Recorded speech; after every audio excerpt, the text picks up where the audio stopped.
Good morning. It's about 10:07 Eastern time here, and I was woken up by a whippoorwill, which is the state bird of Virginia. This is my third time coming here. You never hear them in the morning, at least I haven't. They're a bird that always comes out at night.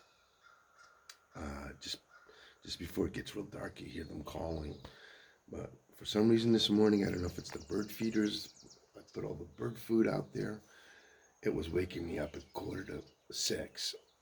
But besides that, uh, regarding last night, with me, and I don't know, with other people that have encounters with Bigfoot, with forest people, I gotta keep saying that.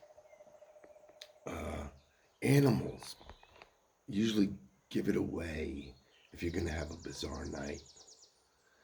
And yesterday, about 6:30, I closed the gate, the entrance to get in this property. And after I close it, I look around up in the sky, and there's like four turkey vultures or turkey buzzards flying overhead. And they were just flying around above right here. And then they went on their way. And so I, I did the video of the food that I was preparing that you saw. And then I came back outside. I put the food away. I came back outside, and one of the turkey vultures came back and started flying around right behind me here, above me, and landed on a big pine tree right there. And usually they are so cautious that they don't even, unless you're in a car, they see a human, they take off. So I'm going, okay, that's different. So I'm sitting in the field out there. I bring the chair out. I sit in the field, and it's dark. It's getting dark. It's just a twilight. Maybe around 8:20 or so, and I hear this coyote go off.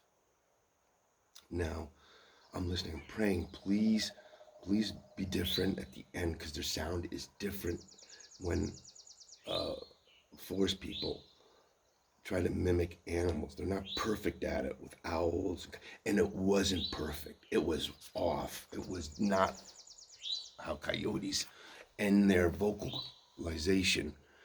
And all of a sudden, a pack of coyotes just started going vocaling after this one, as a forest person being, started, did its own call. Then a pack went at it. And I'm going, all right. So on the ride down here, remember I mentioned about how, I don't know if some of you listened to that story about how the forest people and coyotes, they go together for some reason, either taking their food, looking for scraps, the coyotes do, or the Bigfoot will take a kill from a deer. And that happened last year here with a coyote coming in and taking one of their plates, just crawling on its belly between me and the female Bigfoot, just crawled across the grass, like, and not trying to be seen. And I'm staring, and it took its plate, and it's on video. You can see the teeth marks from the coyote. He dropped it in the whole bit. Or was it a wolf? I don't know, but it was grayish white. But anyways, I want to make this story short, but so I'm sitting there, and there are no, as you can see, leaves on the tree. They just haven't produced here. Down in the valley, they're popping. Up here in this 4,400 feet elevation, they're not. So I'm sitting there in the field, and I'm walking around, and then all of a sudden I look, and up in a tree are these glowing eyes. Now, it must have been maybe, I'd say 50 yards into the trees, maybe 70 yards around that area, staring at me. And they were like a whitish gold color. And I'm looking at it. I'm going, holy cow, this is reminding me when I was with John last year at this time up in Connecticut, up in the mountain with the leaves, the same thing. This female was going up and down the tree with a male with red eyes and a little one. There were three of them, and they were watching us, And this female was going up, and I'm looking at them, going, they must think that the leaves are still out, or they can't understand. A truck is coming over here and coming down the road here, so I might pause it so I don't finish this. I'll finish the story. Hold on a second.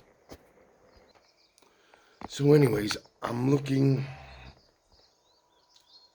at this horse being up in the tree, staring at me, and then I'm looking at it, and for some reason I'm staring at it, and it goes behind the tree, and then you can't see the glow. Then it would come out again, and you would see the glow of it, and it'd be staring. And so I made the shape of a heart with my hands, and it knew that I spotted it. Like I caught it. And it just went behind the tree and never came back again. It went down, So,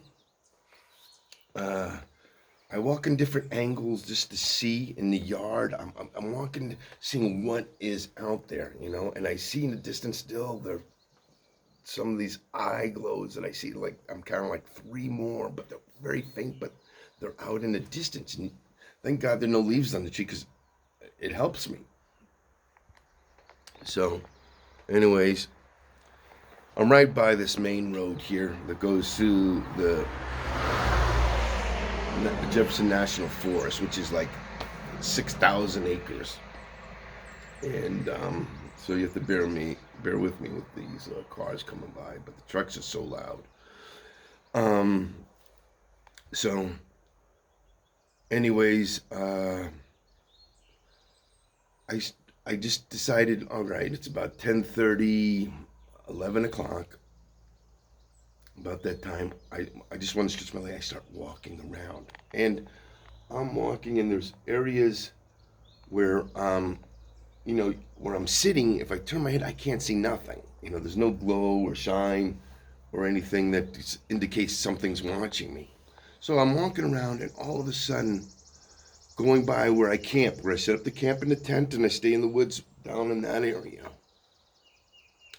I look up, and there again are eyes up in the tree. But these eyes are from the male. They are red and yellow, and I mean bright as could be.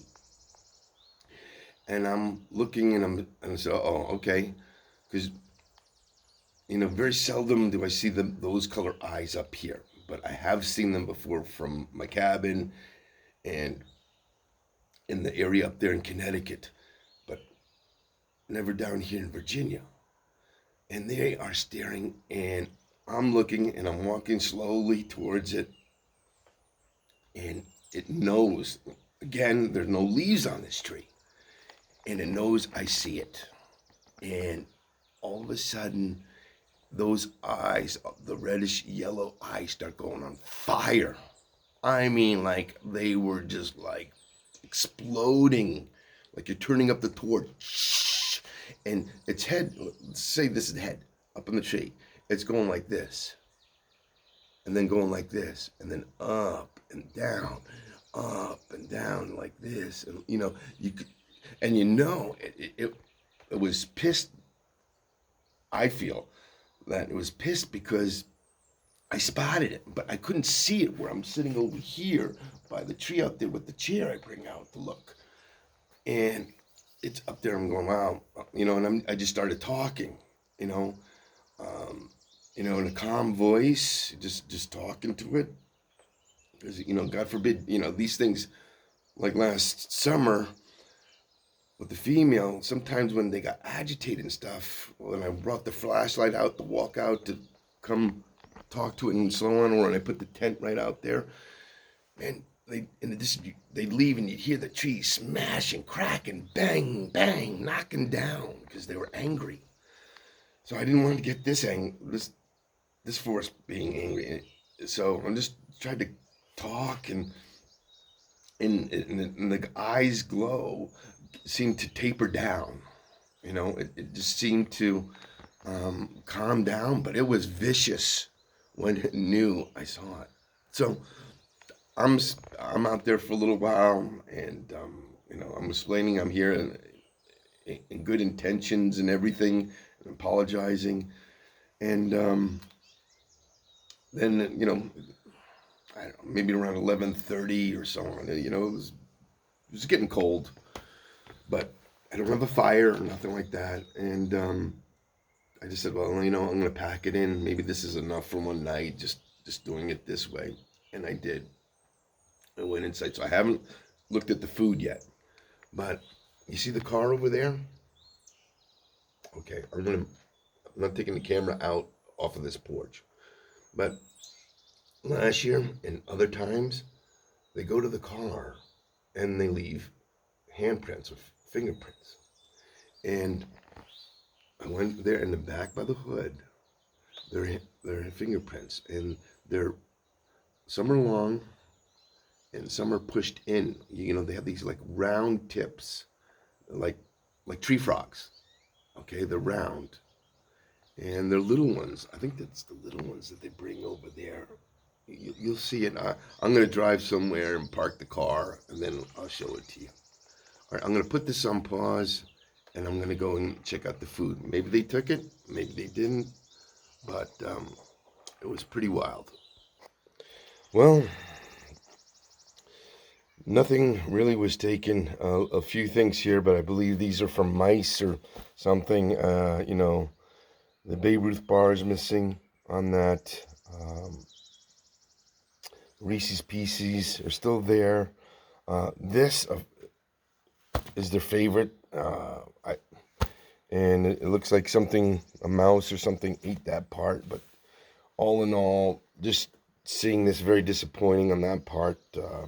And it's in the area where the nightmare for them, really, and for myself last year, I keep putting the food in that same spot. So maybe they're thinking that something else is going to happen over there in that same location. I don't know whether to move it or not. But it's been the regular dining table for them that I've been leaving food for all these times. So it just didn't work. Then even the mouse or whatever didn't touch that. So, anyways, it